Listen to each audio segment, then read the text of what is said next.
नमस्कार। भूगोल विषय के इस लेक्चर में आपका स्वागत है। और आज हमारी चर्चा का मुख्य विषय है भारत में ऊर्जा संसाधन। तो आज हम अपनी इस चर्चा की शुरुआत करेंगे और विश्लेषण करेंगे भारत में ऊर्जा संसाधन, पेट्रोलियम, प्राकृतिक गैस और नवीकरणीय ऊर्जा का। तो चलिए आज शुरू करते हैं आज के अपने सेशन को। एनर्जी रिसोर्सेस यानी ऊर्जा संसाधन।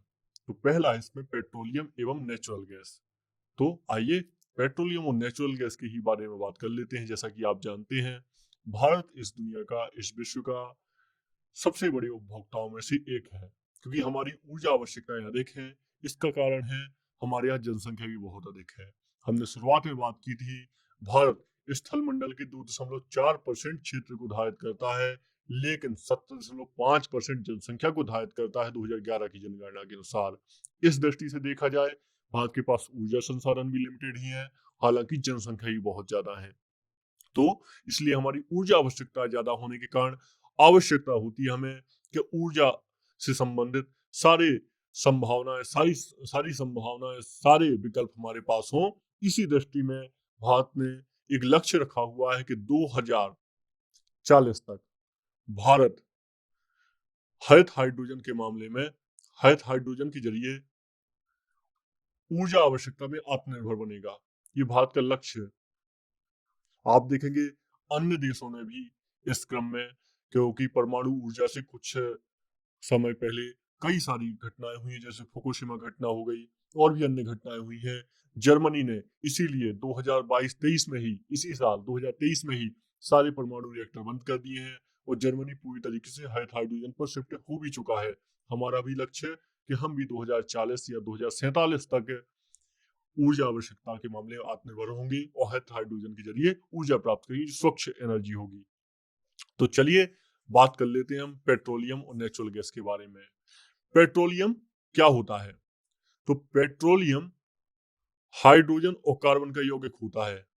किसका यौगिक होता है? हाइड्रोजन एवं कार्बन का ये यौगिक होता है। दो या दो से अधिक तत्वों से मिलने से यौगिक का निर्माण होता है, हम जानते हैं। तो एक और यौगिक होता ही है, जैसे जल भी एक यौगिक होता है, आगे विज्ञान में पढ़ेंगे। यह ठोस, तरल या गैस के रूप में पाया जाता है पेट्रोलियम। ठीक है, तीनों ही रूप में पाया जा सकता है। कच्चा पेट्रोलियम लगभग, जो कच्चा तेल होता है, जो कच्चा हम क्रूड ऑयल बोलते हैं जिसको, क्रूड पेट्रोलियम लगभग 30 लाख वर्ष पुरानी अवसादी सेलों में पाया जाता है। हमने बात की थी कोयला भी अवसादी सेलों में पाया जाता है। जितने भी आप हाइड्रोकार्बन देखेंगे लगभग सभी अवसादी सेलों में ही पाए जाते हैं। और जो संगमरमर जैसी जो कुछ चट्टानें होती है, ग्रेनाइट होता है, ये सब अवसादी सेलों से हमें प्राप्त होते हैं। तो 30 लाख वर्ष पुरानी अवसादी सेलों से पेट्रोलियम प्राप्त होता है।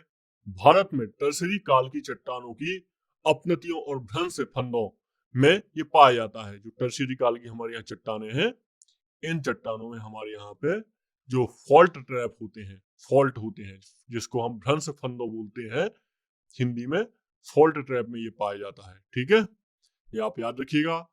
भारत में खनिज तेल के बारे में सर्वप्रथम 1860 में देखा गया था, खोजा गया था, जिसमें Assam railway and trading company के द्वारा इसका पता लगाया गया था, असम की कंपनी के द्वारा। ठीक है, इसके बाद 1867 में माकूम यानी असम क्षेत्र में ही देश का पहला कुआं खोदा गया। आप जानते हैं तेल कुएं से निकलता है, तेल में जमीन में खोदे जाते हैं कुएं, वहां से तेल प्राप्त होता है हमें। भारत में सबसे पुराना तेल भंडार डिगबोई असम में है। आप जानते हैं डिगबोई में आज भी रिफाइनरी है। अभी रिफाइनरियों की हम बात करेंगे। डिगबोई असम में भारत की सबसे पुराना तेल भंडार है, डिगबोई असम में, यही रिफाइनरी भी है। ठीक है, यह जो डिगबोई असम है, यह ब्रह्मपुत्र घाटी का तेल भंडार है। किसका है? ये ब्रह्मपुत्र घाटी का तेल भंडार है। तो ये आप याद रखिएगा इसके बारे में। चलिए, भारत में खनिज तेल उत्पादन की अगर हम 4 क्षेत्रों की बात करें, तो इन 4 क्षेत्रों में कौन कौन से आ जाएंगे? इसमें पहला आ जाएगा ब्रह्मपुत्र घाटी। ब्रह्मपुत्र घाटी। इसमें दूसरा जो आ जाएगा, ये गुजरात तट हो जाएगा। गुजरात तट में भी बहुत ज्यादा तेल भंडार है। देखिए, आप ऐसे देखिए, ये हो जाएगा ब्रह्मपुत्र घाटी। दूसरा हो जाएगा ये राजस्थान गुजरात का क्षेत्र हो जाएगा, तो ये गुजरात तट। तीसरा हो जाएगा पश्चिमी तट, जिसमें आप देखेंगे बॉम्बे हाई के आसपास, महाराष्ट्र के आसपास तेल के कुएं हैं। और इसके अलावा एक जो चौथा क्षेत्र है यह है पूर्वी तट। पूर्वी तट में भी आप देखेंगे आपको कहीं कहीं पर तेल के कुएं देखने को मिलते हैं, जिसमें कि कावेरी बेसिन हो गया, गोदावरी बेसिन हो गया। यहाँ पे कुछ कंपनी के द्वारा लिए भी है, इंडियन ऑयल इंडिया लिमिटेड, ये सब इनका खनन करती है। रिलायंस भी करती है हालांकि, ठीक है। तो ये आपके लिए महत्वपूर्ण है। कुछ तेल वाले हमारे यहाँ क्षेत्र हैं जो हाइड्रोकार्बन यहाँ प्राप्त होता है। तो ये सब आप याद रखिएगा। जो ब्रह्मपुत्र घाटी का देश का है, ये ब्रह्मपुत्र घाटी ये देश का सबसे पुराना तेल उत्पादक क्षेत्र है। तो ये आप याद रखिएगा। यहाँ पे डिब्रूगढ़ में और शिवसागर ये दो प्रमुख तेल उत्पादक, डिब्रूगढ़ और शिवसागर जिलों में नोवा डर्लिंग और बूढ़ी डर्लिंग नदी घाटियों में ये तेल उत्पादक क्षेत्र अवस्थित है। चलिए, ये आप लोकेशन बस याद रखिएगा, असम है ये, ठीक है, ब्रह्मपुत्र घाटी में असम। यहाँ पे आप पश्चिम बंगाल बस समझ लीजिएगा, जो हमने रो मैप बनाया इसके हिसाब से। चलिए आगे बात करते हैं कुछ, और असम के और कुछ तेल उत्पादक देख लें। तो इसमें डिगबोई हो जाएगा, जो एग्जाम में प्रश्न बन चुके हैं। नाहरकटिया, इसके अलावा हंगरी जनमुरान, ये क्षेत्र का नाम है। रुद्रसागर, लकवा व सुरमा घाटी, ये सब इसके तेल उत्पादक क्षेत्र है।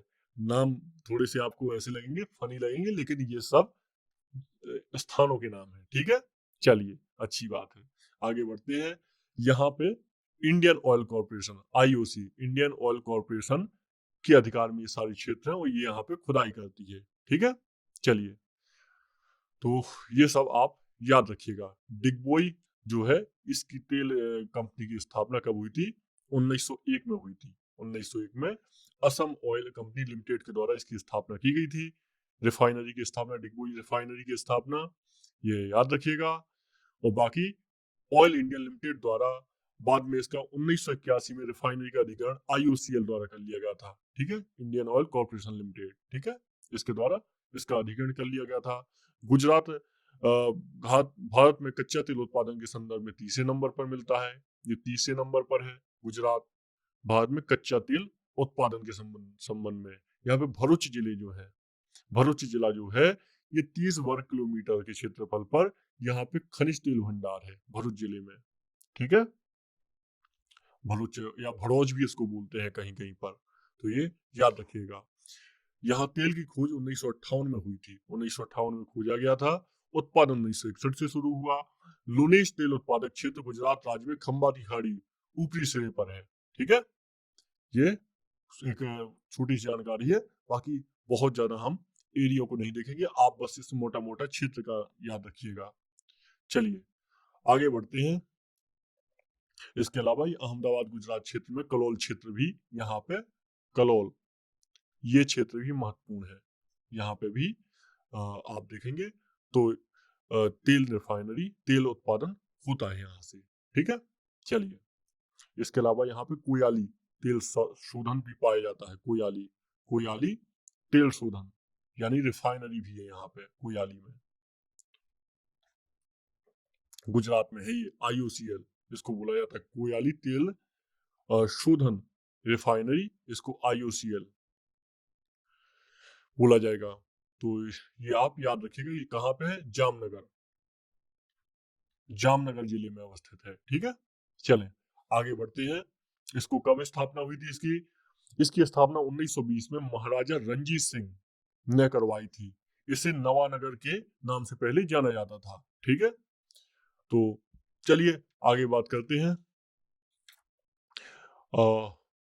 अब यहाँ पे क्या हो गया? रिलायंस इंडस्ट्री विश्व की सबसे बड़ी रिफाइनरी स्थित है यहाँ पे। अब जामनगर में रिलायंस इंडस्ट्रीज की सबसे बड़ी रिफाइनरी है यहाँ पे।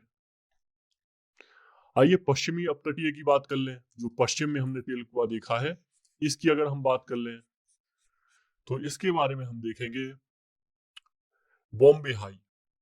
ये तो आपने नाम सुना होगा बहुत ज्यादा, बॉम्बे हाई का बहुत चर्चा में नाम रहता है।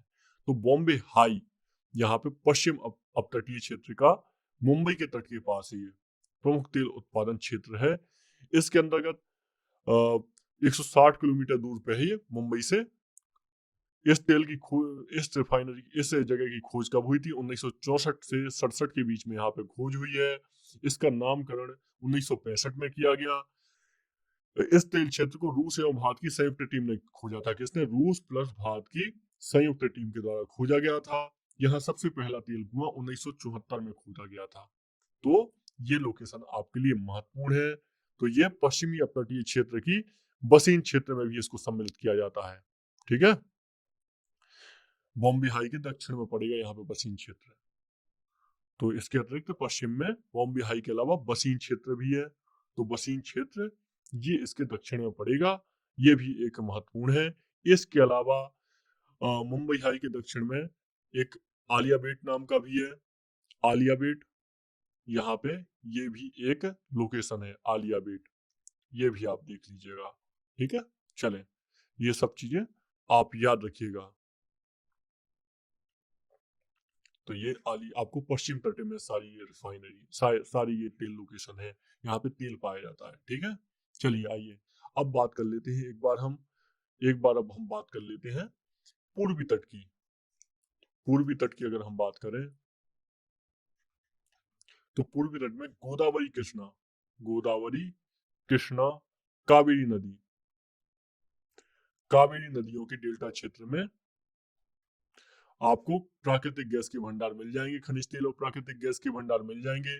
कावेरी बेसिन के नारीमानम और कोयरल कालापल्ली अपतटीय क्षेत्रों में कच्चे तेल का उत्पादन किया जाता है। ठीक है, ये सब याद रखिएगा। इसके अलावा राजस्थान मरुस्थल, बिलासपुर तहसील उत्तर प्रदेश, पंजाब के ज्वालामुखी क्षेत्र में भी ये हाइड्रोकार्बन पाए जाते हैं। तो ये सब आप याद रखिएगा। ये जो भारत के अपतटीय क्षेत्रों के तेल भंडारों पर किसका नियंत्रण है? इस पे केंद्र सरकार के अंडर में है, ये केंद्र सरकार के नियंत्रण में है। कौन से? अपतटीय क्षेत्र भंडार। ठीक है, ये यहीं से जो तेल का सबसे ज्यादा उत्पादन किया जाता है हमारे देश में। चलिए, तो बाकी आप ऐसे याद रखिएगा।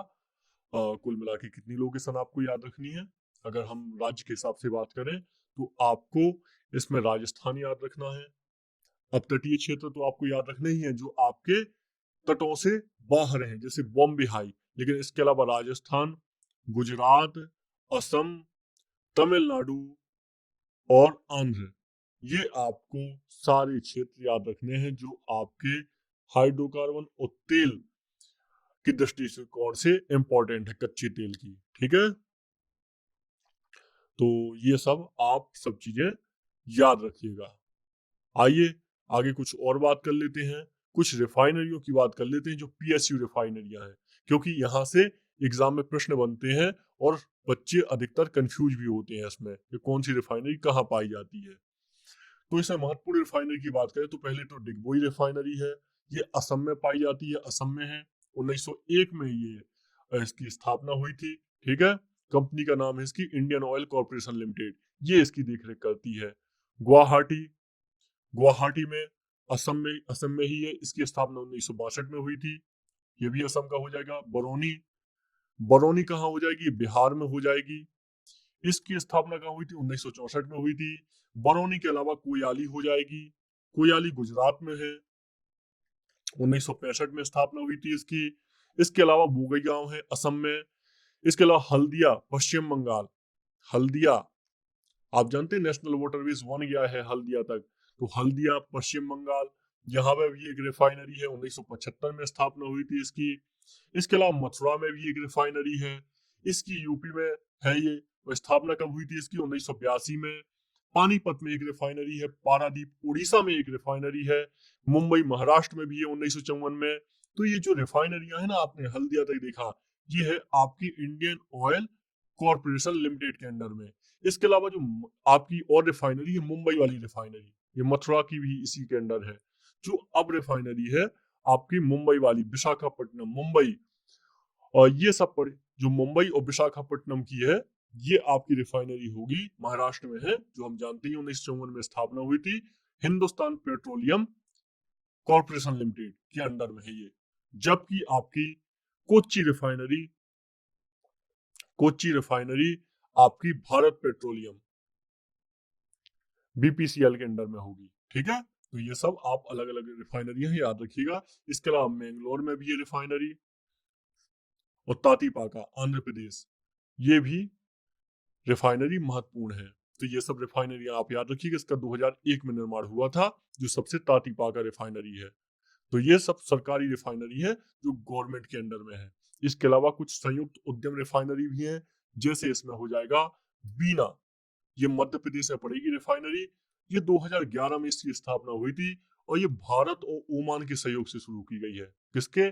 भारत और ओमान के सहयोग से। इसी के तहत भटिंडा रिफाइनरी भी है पंजाब में, ये एचपीसीएल और एक अलग से एचपीसीएल और मित्तल एनर्जी लिमिटेड के सहयोग से शुरू की गई थी। इसके अलावा आपकी एक और महत्वपूर्ण रिफाइनरी है डीटीए रिफाइनरी जामनगर। तो जामनगर में है, ये गुजरात में रिलायंस इंडस्ट्री लिमिटेड के द्वारा शुरू की गई। ठीक है, तो मतलब कुल मिला के जो उद्योग है, जो निजी उद्योग है, ये भी शुरू कर सकते हैं हमारे यहाँ रिफाइनरी। इसके अलावा बाडिनार गुजरात में भी एक रिफाइनरी शुरू की गई 2006 में नायरा एनर्जी के द्वारा, गुजरात। तो इस तरीके से बहुत सारी रिफाइनरी यहाँ देश में, ये आप इनका सब कुछ याद रखिएगा। ये आपको पेट्रोलियम चैप्टर के लिए आसानी हो जाएगी, पेट्रोलियम चैप्टर समझने में आपको। ठीक है, तो ये सारी आप रिफाइनरियां अच्छे से याद रखेंगे। इसके अलावा राजस्थान में आप देखेंगे तो नेचुरल गैसेस के भी आपको बहुत ही अच्छे रिसोर्सेस मिलेंगे। हालांकि ये जो रिफाइनरियां हैं पेट्रोलियम और नेचुरल गैस दोनों के लिए कार्य करती हैं। ठीक है, चले आगे बात करते हैं। आइए अब बात करते हैं न्यूक्लियर पावर की, या परमाणु ऊर्जा, या नाभिकीय ऊर्जा। तो हम सब जानते हैं कि भारत की ऊर्जा आवश्यकताएं बहुत ज़्यादा हैं, ऐसे में नाभिकीय ऊर्जा का भी हमें सहारा लेना पड़ता है। तो इसकी आपूर्ति कहाँ से होती है? इसकी आपूर्ति होती है यूरेनियम से। यूरेनियम एक पहला सबसे ज़्यादा उपयोग किया जाने वाला स्रोत है, और ये सबसे पहले प्रयोग किया गया था नाभिकीय ईंधन के रूप में यूरेनियम। अगर हम सब जानते हैं कि यूरेनियम का अगर परमाणु का अगर नियंत्रित उपयोग हो तो इससे ऊर्जा बनाई जा सकती है। अगर इसका अनियंत्रित उपयोग होता है तो इससे बम बनाने के लिए भी इसका उपयोग होते हैं। तो भारत ने भी परमाणु ऊर्जा के दिशा में सबसे पहले कदम रखा 1969 में, जब भारत में तारापुर विद्युत गृह के रूप में ये पहले नाभिकीय ऊर्जा संयंत्र की स्थापना हुई। ये महाराष्ट्र में है। इसके अलावा भारत में फिर अन्य जगहों पर नाभिकीय संयंत्रों की स्थापना हुई है। आइए इनको देख लेते हैं। ऐसा ही एक संयंत्र है रावत भाटा परमाणु ग्रह। ये कनाडा के सहयोग से कोटा राजस्थान में इसकी स्थापना की गई। ठीक है, ये कब स्थापना हुई इसकी 1973 में स्थापना की गई। एक अन्य संयंत्र है ऐसा ही नरौरा परमाणु विद्युत ग्रह। कहाँ पे है नरौरा परमाणु विद्युत ग्रह? ये है बुलंदशहर में, बुलंदशहर उत्तर प्रदेश में, यूपी में है। इसकी स्थापना कब हुई थी? 1951 में इसकी स्थापना हुई थी। 1991 में इसकी स्थापना हुई थी। इसके अलावा इसकी अन्य यूनिट का 1992 में इसकी शुरुआत हुई थी। चौथा हो जाएगा आपका काकरापारा। ये भी एक महत्वपूर्ण नाभिकीय संयंत्र है। ये सूरत गुजरात में इसकी शुरुआत हुई थी। ठीक है, और 1993 में इसकी शुरुआत हुई थी। ये याद रखने की आवश्यकता है। इसके अलावा 1988 में भारत और तत्कालीन सोवियत संघ के सहयोग से तमिलनाडु के कुडनकुलम तमिलनाडु में एक परमाणु ऊर्जा संयंत्र की स्थापना हुई थी। ये यूएसएसआर यानी सोवियत संघ के सहयोग से 1988 में इसकी स्थापना हुई थी। तो ये सब चीज़ें हमें याद रखने की आवश्यकता है। बहुत ही महत्वपूर्ण रिएक्टर हैं यहाँ से जब तक एग्ज़ाम में प्रश्न बनते रहते हैं। इसके अलावा कुछ और रिएक्टर हैं, इनके बारे में भी देख लेते हैं। इसमें कैगा एक महत्वपूर्ण रिएक्टर है। ये कर्नाटक राज्य में है और ये उत्तर कन्नड़ जिले में कैगा नाम के स्थान पर है ये रिएक्टर, इसलिए इसका कैगा रिएक्टर कहा जाता है। ठीक है, तो इसके 2000 में इसकी यूनिट 2 की स्थापना हुई थी और ये बहुत ही महत्वपूर्ण रिएक्टर है भारत का। इसके अलावा मीठी बिरदी नाम का रिएक्टर भी है एक हमारी जगह पर। मीठी बिरदी परमाणु रिएक्टर है, परमाणु ऊर्जा संयंत्र है। ये अमेरिका के सहयोग से अभी स्थापित हुआ नहीं है, स्थापित किया जा रहा है। इसकी घोषणा 2008 में हुई थी। और 2015 में जो मंत्रालय है, जलवायु मंत्रालय है, पर्यावरण मंत्रालय, इसके द्वारा स्वीकृति भी दे दी गई है। ये भावनगर में इसकी स्थापना होगी, गुजरात ज़िले के भावनगर में इसकी स्थापना होगी मीठी बिजली की, तो ये भी महत्वपूर्ण रहेगा। और इसके अलावा जैतपुर परमाणु ग्रह भी है, जैतपुर परमाणु ऊर्जा स्टेशन भी है या परमाणु ग्रह भी है। ये कहाँ पे पड़ेगा? ये रत्नागिरी महाराष्ट्र में। ये रत्नागिरी महाराष्ट्र में किसके सहयोग से? फ्रांस के सहयोग से ये प्रस्तावित है अभी, ठीक है। जैतपुर भी, ये भी आप याद रखिएगा। ये फ्रांस की अरेवा कंपनी के माध्यम से, आप जानते हैं भारत और फ्रांस की दोस्ती। अभी हमने हाल फिलहाल में 1-2 साल पहले राफेल या राफेल भी लिए हैं, जो डिसॉल्ट कंपनी के द्वारा बनाए गए हैं और भारत में बहुत महत्वपूर्ण इनका रोल भी है, तो हम ये सब जानते हैं, तो ये सब याद रखिएगा। इसके अलावा कुछ भारी जल संयंत्र भी होते हैं, भारी जल संयंत्र और हैवी वाटर प्लांट। ये क्या काम करते हैं? ये काम करते हैं जो परमाणु रिएक्टर होते हैं उनमें उत्प्रेरक का कार्य करते हैं। तो इसी तरीके के संयंत्र हैं। थालगुरु जल संयंत्र है, मनुगुरु जल संयंत्र है तेलंगाना में, और इसके अलावा हजीरा, बड़ौदा, कोटा राजस्थान, इन सब में भी जल संयंत्र स्थापित किए गए हैं, ठीक है। तो ये सब आप याद रखिएगा। हालांकि 2011 की जो फुकुशिमा घटना थी जापान की, इसके बाद से सभी देशों ने जो परमाणु ऊर्जा बनाई जा रही थी, इसमें सब देश अब आगे नहीं हैं। हमने पहले भी बात की थी, जर्मनी ने अपने सारे परमाणु ऊर्जा रिएक्टर बंद कर दिए हैं, अब वो हरित हाइड्रोजन पर शिफ्ट हो गया है, क्योंकि परमाणु ऊर्जा बनाते समय दुर्घटना की ज़्यादा संभावना होती थी, ठीक है। तो इसलिए ये सब आप याद रखिएगा। तो इसी के साथ हमने ये आपका न्यूक्लियर पावर का एक चैप्टर कंप्लीट किया। अब आइए बात करते हैं आगे, रिन्यूएबल एनर्जी की बात करेंगे या फिर नवीकरणीय ऊर्जा की बात करेंगे हम। ऊर्जा, इसको गैर परंपरागत भी ऊर्जा बोला जाता है। क्यों बोला जाता है गैर परंपरागत? ये इसलिए बोला जाता है क्योंकि परंपराओं के तौर पे हम जो जीवाश्म ऊर्जा है, कोयले से ऊर्जा है, इसको उपयोग करते रहे, इसलिए इसको गैर परंपरागत भी बोला जाता है, ठीक है।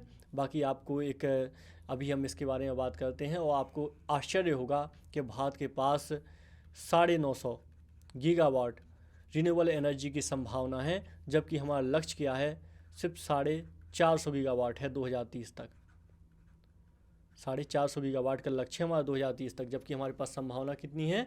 950 गीगावाट की संभावना है भारत देश के पास। क्योंकि भारत, आप जानते हैं, भारत उष्ण कटिबंध में पाया जाता है, थोड़ा सा हिस्सा शीतोष्ण कटिबंध में भी है, तो यहाँ पे खूब सूर्य मिलता है, सूर्य की रोशनी खूब मिलती है, तो इसलिए भारत रिन्यूएबल एनर्जी के में बहुत संभावना है। हालांकि हम इससे कम ही टारगेट लेके चल रहे हैं, लेकिन आशा करते हैं हम रिन्यूएबल एनर्जी में बहुत जल्दी।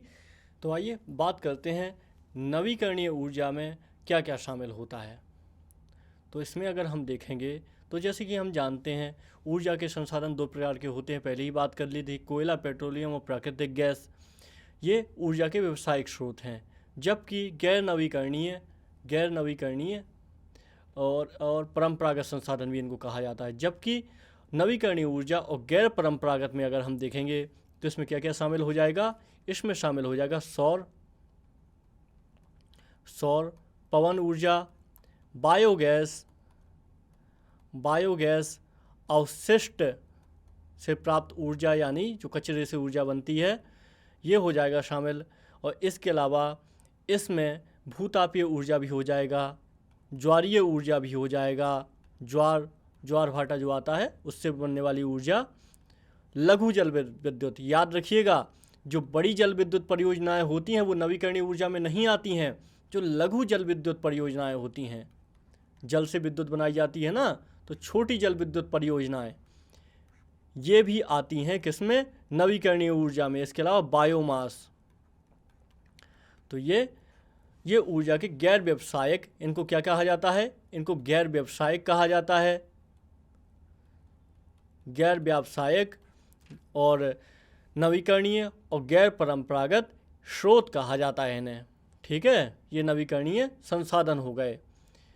तो इनके हम जानते ही हैं ये कभी ख़त्म नहीं होते और इनके असीमित भंडार होते हैं प्रकृति के पास, ये हमेशा उपलब्ध रहते हैं, तो ये महत्वपूर्ण है। ठीक है, तो ये आप सब चीज़ें याद रखिएगा।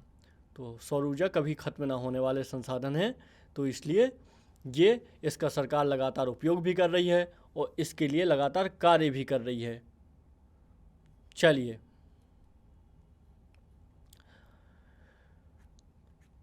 तो कुछ और बात कर लेते हैं इसके बारे में। तो भारत में एक प्रश्न आया था एग्ज़ाम में, भारत में 2 मेगावाट क्षमता वाला पहला सोलर फोटोवोल्टिक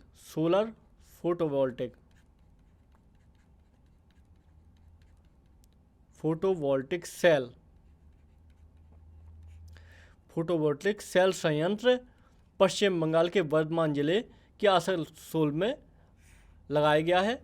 ये थोड़ी सी पुरानी घटना हो गई, लेकिन ये एग्ज़ाम में प्रश्न बना था, तो ये एक नॉर्मल सी बात है। इसके अलावा कुछ और काम की चीज़ें हैं जो आपके लिए काम महत्वपूर्ण हैं। अगर भारत में देखा जाए तो पवन ऊर्जा के बारे में देखा जाए, क्योंकि हम जानते हैं हमारा एक बहुत लंबा भारत की बहुत लंबा क्षेत्रफल एक सीमा साझा करता है समुद्र के साथ, तो ऐसे में यहाँ पे पवन ऊर्जा की काफ़ी संभावनाएं होती हैं। तो इसी क्रम में अगर देखा जाए तो भारत में तमिलनाडु, एक प्रश्न भी बना था महत्व एग्ज़ाम में, तमिलनाडु, आंध्र प्रदेश, गुजरात, कर्नाटक आदि पवन ऊर्जा के लिए यहाँ पे अपार संभावनाएं हैं। तो जो तटरेखा है इसके पास में पवन ऊर्जा निर्माण एक भारत में महत्वपूर्ण है। इसके अलावा भारत के महाराष्ट्र के सतारा में पवन ऊर्जा के यहाँ पे बहुत सारी पवन चक्कियाँ लगाई गई हैं, ये प्रसिद्ध है इसके लिए, ठीक है, ये याद रखिएगा। इसके अलावा एक डेटा भी है, नवीकरणीय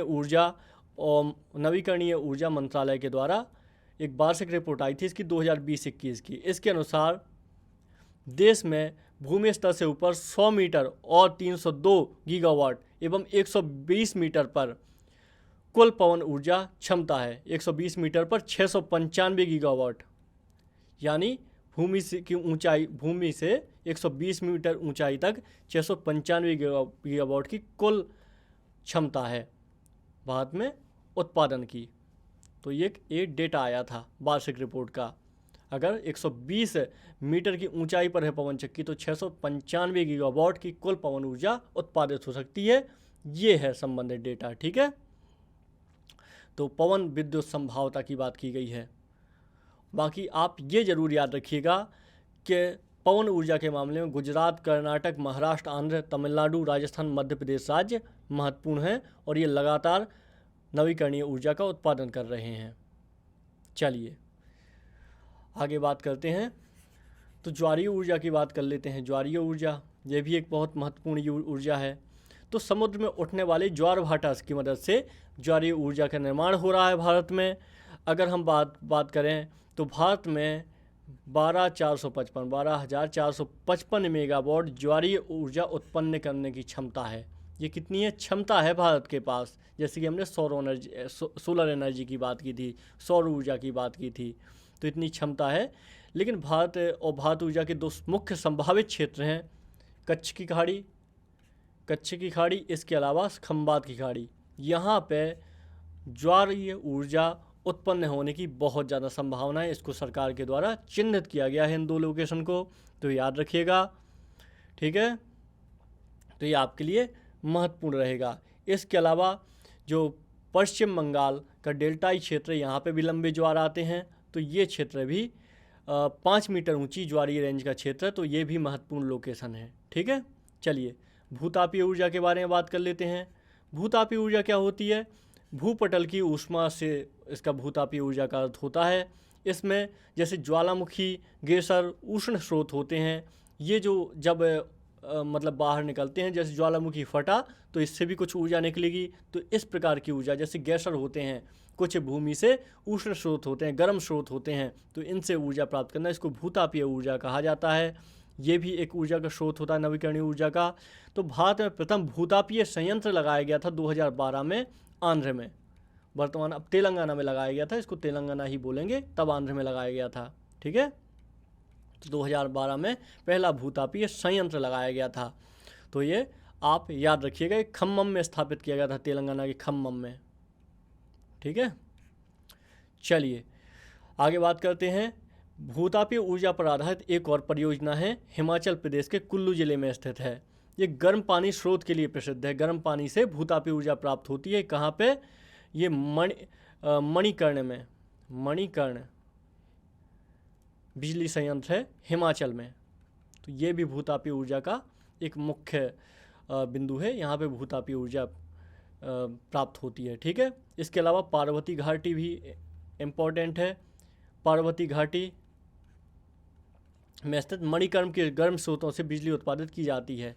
ये पार्वती घाटी में भी इसी के स्रोत से बिजली उत्पादित की जाती है। मणिकर्ण के अलावा कसौल, खीरगंगा और पुगा, यहाँ पे भी गर्म पानी के स्रोत पाए जाते हैं। ये आप सब चीज़ें याद रखिएगा, आपके एग्ज़ाम की दृष्टि से महत्वपूर्ण हो जाएगी। ठीक है, चलिए तो हमने रिन्यूएबल एनर्जी की कुछ बात की। तो ये हमारा यहाँ पे आज का टॉपिक कंप्लीट होता है एनर्जी का। इसमें कुछ तापीय ऊर्जा के बारे में याद रखिएगा। तापीय ऊर्जा का अर्थ होता है जल विद्युत परियोजनाओं के बारे में भी याद रखें। तापीय ऊर्जा का अर्थ होता है कोयले से ऊर्जा। इसके अलावा जल विद्युत परियोजना जो भारत में बड़ी हैं, तो ये बड़ी जल विद्युत जो परियोजनाएं हैं ये नवीकरणीय ऊर्जा में शामिल नहीं होती। जो छोटी जल विद्युत परियोजनाएं यही शामिल होती हैं। याद रखिएगा इस फैक्ट के बारे में, क्योंकि आप छोटी जल विद्युत परियोजनाएं अगर उसने पूछ लिया क्या नवीकरणीय ऊर्जा में शामिल है, तो आप सोचेंगे बड़ी तो होती नहीं, छोटी भी क्यों होगी, लेकिन छोटी होती है। याद रखिएगा, ठीक है। चलिए, तो हमने ताप ऊर्जा के बारे में देखा था। कोयला, खनिज, प्राकृतिक गैस से ऊर्जा प्राप्त की जाती है, तो उसको हम तापीय ऊर्जा कहते हैं। और इसके लिए हमने कुछ प्लांट पे भी बात कर ली थी, जैसे सिंगरौली हो गया, कोरबा हो गया, रामागुंडम प्लांट हो गया, फरक्का, विंध्याचल। तो ये सब भी प्लांट महत्वपूर्ण थे। रिन्यूएबल एनर्जी के रूप में हमने कुछ और बात की थी, जिसमें हमने हमारे लिए महत्वपूर्ण है सोलर पैनल वाले, तैरते हुए सोलर पैनल। आप जानते हैं आजकल तैरते हुए सोलर पैनल बहुत ज़्यादा महत्वपूर्ण है।